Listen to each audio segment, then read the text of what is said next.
అయ్యా చంద్రబాబు నాయుడు గారు, అట్లాగే ఇక్కడ ఉన్నటువంటి ఉద్యమకారులందరికీ చెప్పేది, ఏదో అన్న పాత రోజులు ఏదో సామెత చెప్తారు, పలానాటి చచ్చిపోయాడు రేపు మనం ప్రశాంతంగా, అబ్బే లేదురా బాబు దినమవ్వాలరా బాబు, అతికిలు కలిపేస్తే కానీ మనం ప్రశాంతంగా పడుతుందా లేదు, లేచేస్తాడు రా బాబు మళ్ళీ అంటారు. మీరు పొరపాటున ఏమరపాటుగా ఉండకూడదు. చంద్రబాబు నాయుడు గారు పోలింగ్ అయ్యాక కాదు, కౌంటింగ్ అయిన రోజు రాత్రి దాకా కూడా మనం కాసుకుని ఉండాల్సిందే. ఆఖరికి కౌంటింగ్ రోజు పొద్దునన్న ఎవడన్నా కొనుక్కుంటాకు వస్తానంటే ఆ రోజు నమ్ముతాం. ఎందుకంటే ఆపద్ధర ముఖ్యమంత్రి హోదాలో అమ్మేస్తాడు ఆయన.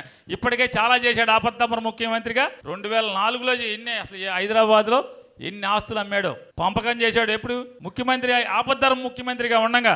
అప్పుడే కాదు 2014, 19లో కూడా పోలింగ్ అయిపోయాక క్యాబినెట్ మీటింగ్ జరిపాడు. ఎన్నో బిల్స్ శాంక్షన్ చేశాడు. ఎంతో మంది కాంట్రాక్టర్లకి బిల్స్ పెండింగ్ ఉన్నాయి, శాంక్షన్ చేసి క్లియరెన్స్ ఇచ్చాడు. వెళ్ళి పోటాడాడు ఎలక్షన్ కమిషనర్ దగ్గరికి వెళ్ళి, ఎస్ నేను క్యాబినెట్ పెట్టుకుంటా, నువ్వెవడు ఆపటాకి నువ్వని, నేను ముఖ్యమంత్రి అన్నాడు. ఇది పోలింగ్ అయిపోయాక. కాబట్టి చంద్రబాబు బరితెగింపుని మీరు తక్కువ అంచనా వేయబాకండి.